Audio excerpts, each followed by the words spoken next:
From the Cronkite Studios in downtown Phoenix, this is Cronkite News. We'll take you to Payson, where Cronkite News continues its dedication to tracking heroin's hold on Arizona and how this small town is dealing with the drug. And we'll tell you about the cuts in education programs that would teach children about the dangers of drugs like heroin. And then for a community that's facing another kind of problem, one that could take away its land and livelihood. Cronkite News starts now. Good evening and welcome to Cronkite News. I'm Sonny Scott. And I'm Megan Thompson. Thanks for joining us. We've been covering a controversial bill as it makes its way through the state legislature. We're talking about a measure that would affect transparency in law enforcement. If a police officer is involved in a shooting, Senate Bill 1445 would keep his or her name secret from the public for up to 2 months. And if Governor Ducey is to sign the bill into law, today is the deadline. Reporter Mackenzie Scott has more on what the governor may do with this bill on his desk. The governor has 3 choices before him tonight: sign the bill into law, veto the bill, or do nothing at all. Meanwhile, opponents on the other end are making sure that their voices are heard until the very end. With the deadline looming, those against SB 1445 made an attempt this afternoon to talk to Governor Ducey. Well, we didn't get to speak to the governor, actually, but we did speak to his main chief of staff and also his assistant chief of staff, Mr. Seiden. NAACP Representative Donald Harris and 7 others were at the Capitol urging Governor Ducey to veto the so-called police secrecy bill.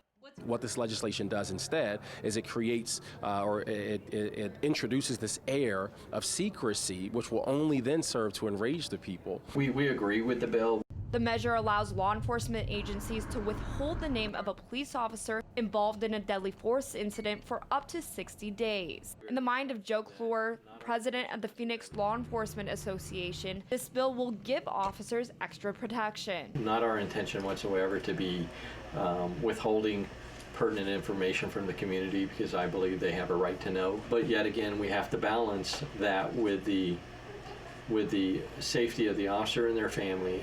The opponents were optimistic after their meeting at the governor's office, but took nothing for granted in what the organization believes has been a difficult legislative session. We have a lousy piece of legislation to go with some of the other lousy pieces of legislation. The governor has until midnight to make his decision, and if he chooses to do nothing at all, the measure automatically becomes law. Live in the media center, Mackenzie Scott, Cronkite News. A bill that would eliminate the state's new Common Core school standards was rejected by the committee as a whole in the new state Senate this afternoon. HB 102190 was criticized for being poorly crafted and requiring new classroom materials costing the state millions. Governor Ducey has already asked the Board of Education for a full review of Common Core. As part of Cronkite News' dedication to tracking heroin's hold on Arizona, reporter Lauren Hanley went to Payson, Arizona, where the problem with heroin continues to grow. Lauren?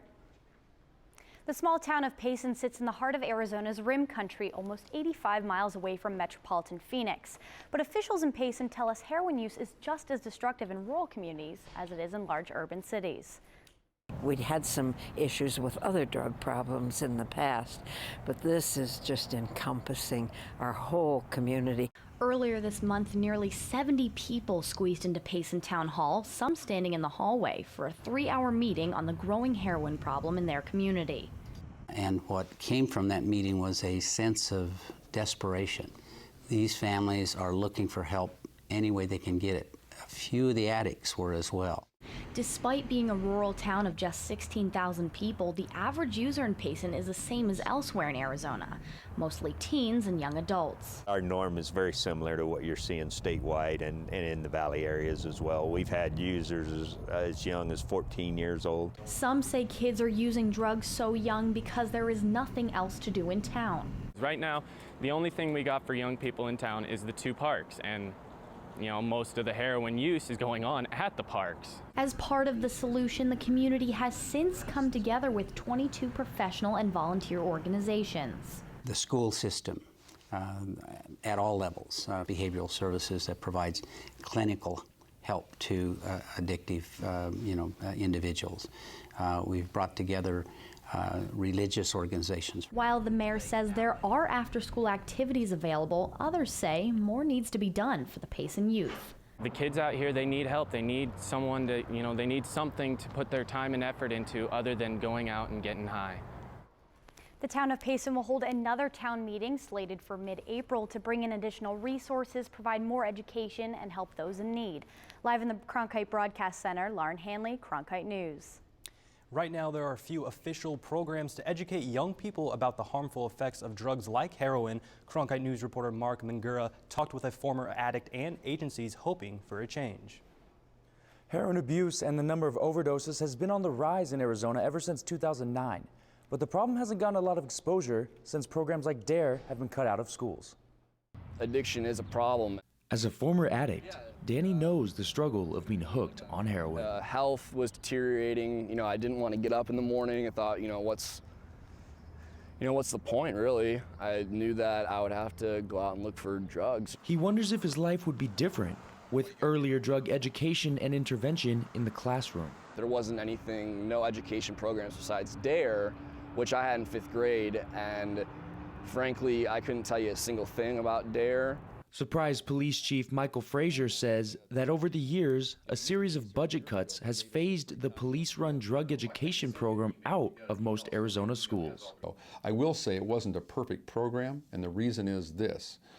When you hit, like a couple of classes in 5th grade to prime them, that's one time. Surveys were showing that it wasn't effective long term. But the lack of knowledge about heroin hasn't helped the fight against abuse. I knew nothing about heroin. I knew what black tar heroin was. I didn't know what it looked like, what it really did to you. The Arizona Criminal Justice Commission just awarded more than $600,000 in abuse prevention grants to criminal justice agencies and other nonprofits.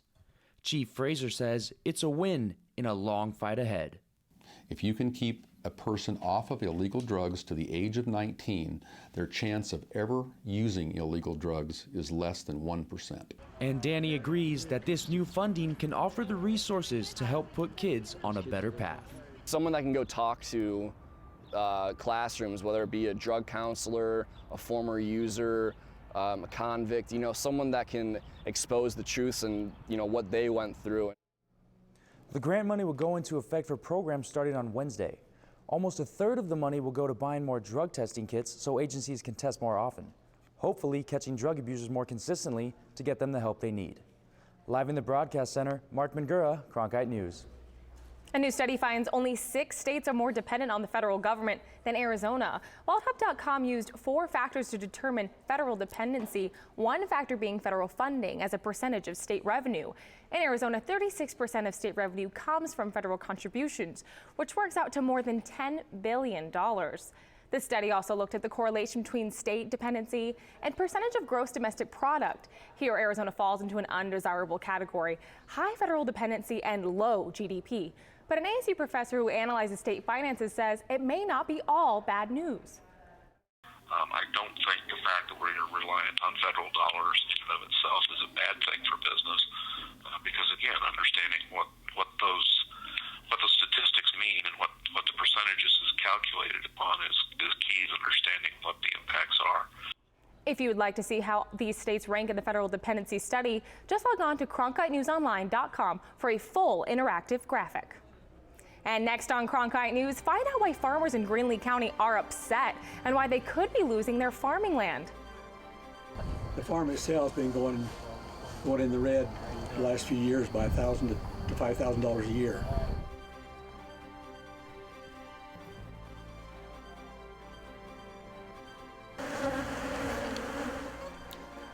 Plus, these little guys produced 1 million pounds of honey last year alone. But find out why the beekeeping industry in Arizona isn't making as big of a buzz as it could be.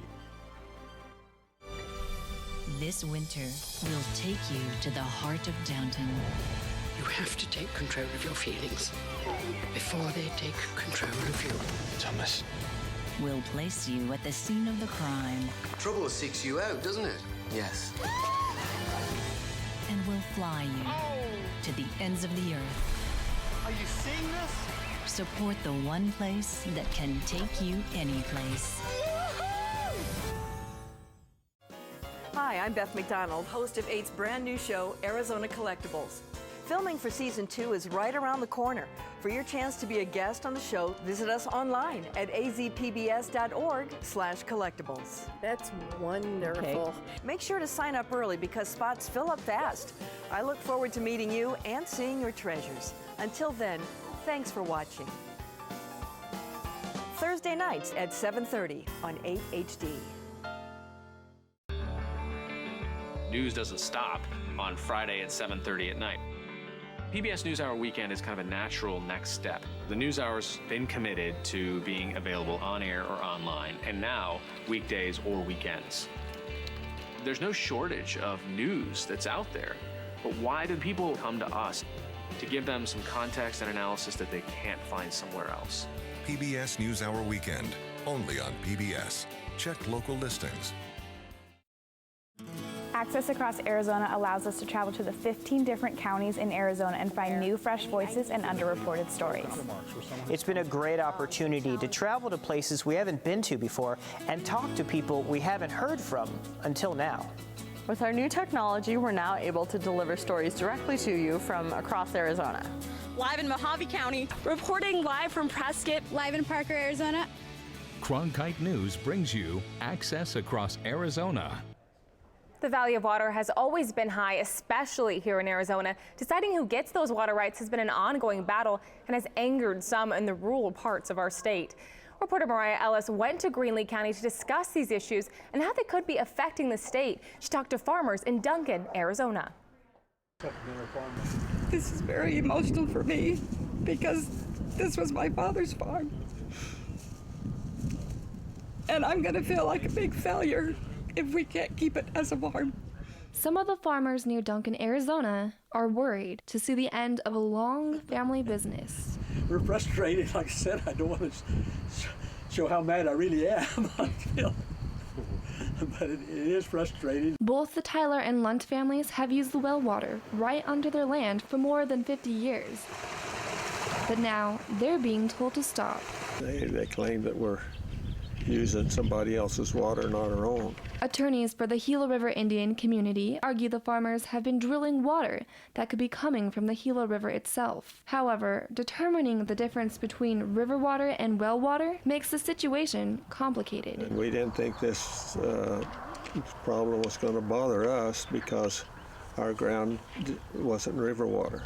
It was all underground. The forbearance agreement is an attempt to resolve those complications, saying any land without approval from the federal district court cannot be irrigated. We have these fields here that I can't irrigate on. The governor of the Gila River Indian community says it's important to follow these regulations. We know from our own history that protecting the waters of the Gila River from misappropriation upstream is necessary to preserve our culture, our agricultural economy, and our ongoing way of life into the future.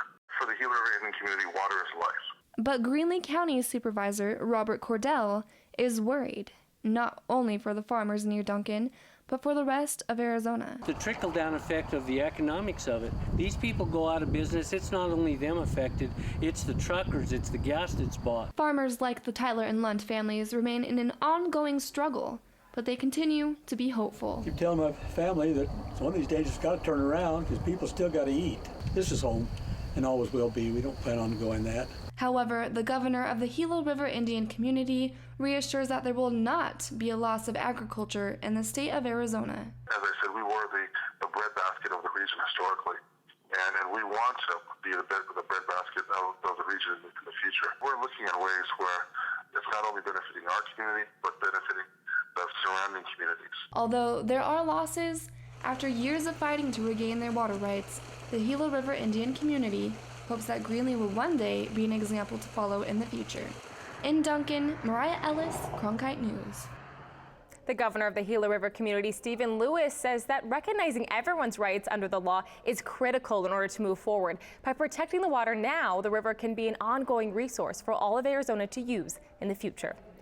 And a different kind of resource is buzzing in the valley now that it's springtime. And these tiny insects industry could have a big impact on business here in our state. We're well above the average of 81 degrees. Find out how hot we'll get after the break. For veterans, coming back to civilian life brings new challenges, new opportunities, and new stories of remarkable courage and accomplishment. Sharing their stories can help communities understand the veteran experience, and through Arizona Veterans Coming Home, 8 connects veterans and their families to resources and services for a successful transition to civilian life. Explore some of the best resources and opportunities for veterans at azpbs.org/veterans. Arizona Veterans Coming Home, connecting Arizona's veterans to the right resources at the right time. Watch sneak previews of what's coming soon to 8. Go to azpbs.org/previews today.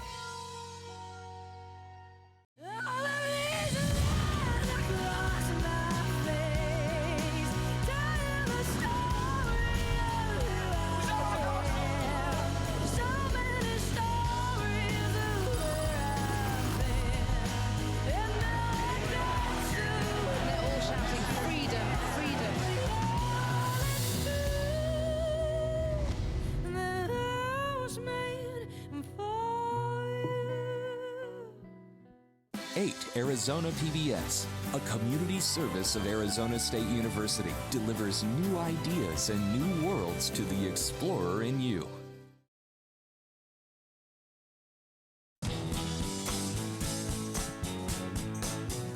I'm free. I'm free. And freedom tastes of reality.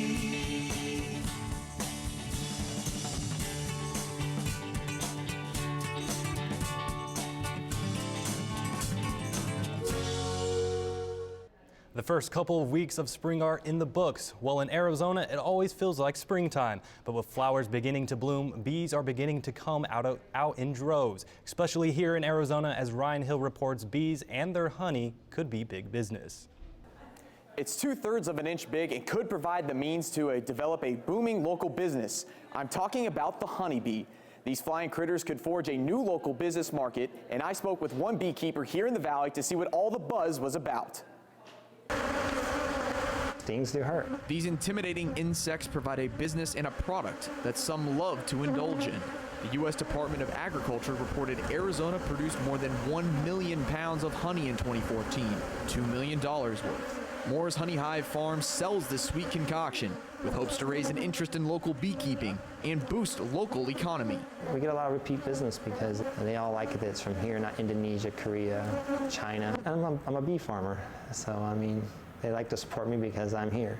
Despite honey production being down 3% in the state, there's still a buzz around this industry. Spring is in full force, and you can tell by the sights and sounds here at Blue Sky Organic Farm. So are the bees. Now, with declining bee populations throughout the entire United States, Tim Moore believes that Arizona can provide a sweet business for all beekeepers. The efforts to save bees nationally are improving, but Arizona's beekeeping industry is under attack from the very insect it needs in order to thrive. The numbers are increasing every year. Manager of the Honeybee Research Lab at Arizona State University, Dr. Osman Kaftanoglu, says that the bee population of Arizona is being overrun with Africanized honeybees, a species that is known for its aggressive nature. It is also one of the reasons people shy away from starting their own hives. The feral bee population is increasing because of the Africanized bees. They swarm a lot, they abscond the nest site. Beekeepers quit keeping bees because of the Africanized colonies, because of the liability issues. There is a way to repopulate the docile bee colonies.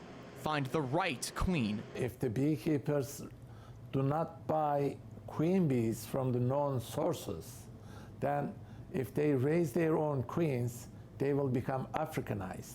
Moore believes smaller bee farmers can be successful in Arizona, but he does not expect a booming honey business. If there was a commercial beekeeper here, they would have to move their hives continuously to the nectar. There's not enough nectar throughout the year to produce honey all year long. But Kaftanoglu believes that Arizona can bolster a beekeeping industry. It just needs the right component to thrive. It is ideal, and we are wasting the resources. If we have more colonies, more gentle European colonies, honey production will double or triple in Arizona, and it's an income for the people. And with the right tools and guidance, it could be a sweet business opportunity for those brave enough to risk a few stings. Dr. Kaftanoglu says another key to improving the bee population is better education about bees and the programs to train proper beekeepers. He hopes to see the programs he runs at Arizona State serve as another model for other universities to keep this industry buzzing. Ryan Hill, Cronkite News. And another animal is causing a big issue in the Grand Canyon. The buffalo, the one-ton animal eats native vegetation and tramples hidden archaeological artifacts on the national park. Senator John McCain and Representative Paul Gosar wrote an op-ed in the Arizona Republic today calling for the Park Service to allow sport hunting of the beast instead of hiring private sharpshooters, which costs the U.S. Department of Agriculture and Interior $100 million each year. Allowing sport hunting would help cull the herd and would not use any tax dollars. The Grand Canyon Bison Management Act was recently introduced in both houses and would allow volunteer hunters to keep the bison meat they kill. Now, if you're heading outside anytime soon, you'll definitely notice things are heating up. Katrina Arroyos has more on what to expect. Katrina? Well, Megan, if you look at the satellite and radar, we can see a lot of cloud coverage is making its way out of Arizona. It's moving eastward. That's due to a weak low pressure system here within Arizona. It's not impacting our temperatures at all. We're well within the 90s, but it is giving us a few cirrus clouds to enjoy if you go outside. Currently within the valley, we're at 94 degrees with an 8% humidity and a dew point of 25 degrees. If you look throughout the state, temperatures are heating up. Tucson at 90 degrees, the Grand Canyon at 71. Page and Winslow have finally broke the 80s. Page is at 80 degrees and Winslow is at 82. Now, for the next couple of days, we can expect a few changes. We're going to have a weather disturbance coming into the valley here on Wednesday. It's going to slightly cool off our temperatures, nothing too drastic. We're still going to be within the 80s, but it is a bit cooler than the current 90 degrees we're sitting at. But that disturbance won't be here for long. We're going to hit the high temperatures back into the weekend. Now let's look at those temperatures and see those different fluctuations. On Wednesday, we'll be at 91 degrees. Thursday, we're going to drop down to 87 degrees, and Friday even more to 83 degrees. But as that disturbance leaves, as I said before, we're going to heat back up to 90 degrees by Saturday. For Cronkite Weather, I'm Katrina Arroyos. Retired astronaut Mark Kelly is helping out NASA in a unique way. And liftoff. Not by going into his space himself, but helping NASA study his twin brother's year in space.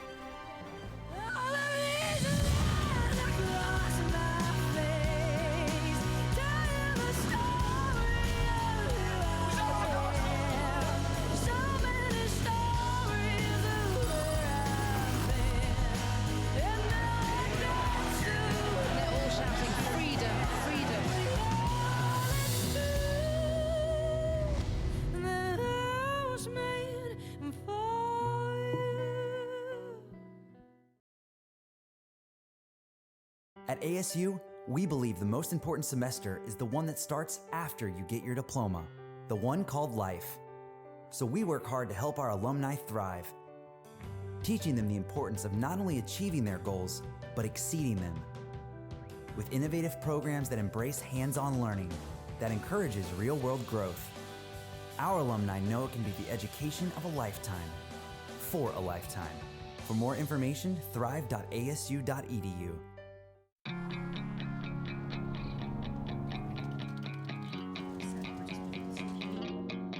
Should I believe in the world, Mama? I think so. Should I give up and hide, or should I stay and fight? Should I believe in the rules, Mama? What are the consequences? Can I speak out my mind in these changing times? I don't know what to believe, Mama. Will you march with us? There's a fire inside, there's a storm on the rise. Give me a reason to be, Mama. Buonasera. 'Cause I need someone to believe, believe, believe in. The world is more complicated than it's ever been. The NewsHour is always going to take you deeper and take you broader. And that is worth fighting for. Night after night, 7 days a week. I'm Maria Hinojosa. I'm Gwen Eichel. And I'm Judy Woodruff. On behalf of all of us here, thanks for watching. Cronkite News is proud to join the Arizona PBS News Block here on 8HD. Here's a look at what's coming up tonight on Arizona Horizon and PBS NewsHour. Coming up after Cronkite News, it's Arizona Horizon. We will hear from TGen's Deputy Director on the latest developments in cancer research. And we'll take a look at the White House Conference on Aging being held in Phoenix this year. I'm Judy Woodruff. On the next News Hour, a monumental documentary on the Emperor of All Maladies. I talk with Ken Burns and Siddhartha Mukherjee about cancer. That's Monday on the PBS NewsHour. Retired astronaut Mark Kelly and husband of former Arizona Congresswoman Gabby Giffords is part of a new NASA study to help his twin brother make his home in space. Just 2 days ago, the trip had a successful liftoff, marking the beginning of the year-long trip for American astronaut Scott Kelly and Russian cosmonaut Mikhail Kornienko. While Scott Kelly embarks on his space adventure, his twin brother and Arizona native Mark Kelly will be monitored on Earth. Researchers will study the identical twins to see how they each change over the course of a year in very different environments. And in case a little out of this world, an Arizona man is set to plead his case before the highest court in the land over a comic book superhero. Our Washington, D.C. bureau has been following this case of Kimball versus Marvel Enterprises since last year, when reporter Stephen Hicks told us about it. It's a case where a Tucson inventor holds a patent on a Spider-Man web shooter like this. But because of a precedent set in an earlier ruling, Marvel was allowed to stop paying him royalties. Cronkite News will be at the Supreme Court for the official arguments tomorrow morning. Be sure to look for updates from Washington on our Twitter at Cronkite News. That's it for Cronkite News tonight. Thanks for joining us. Good night.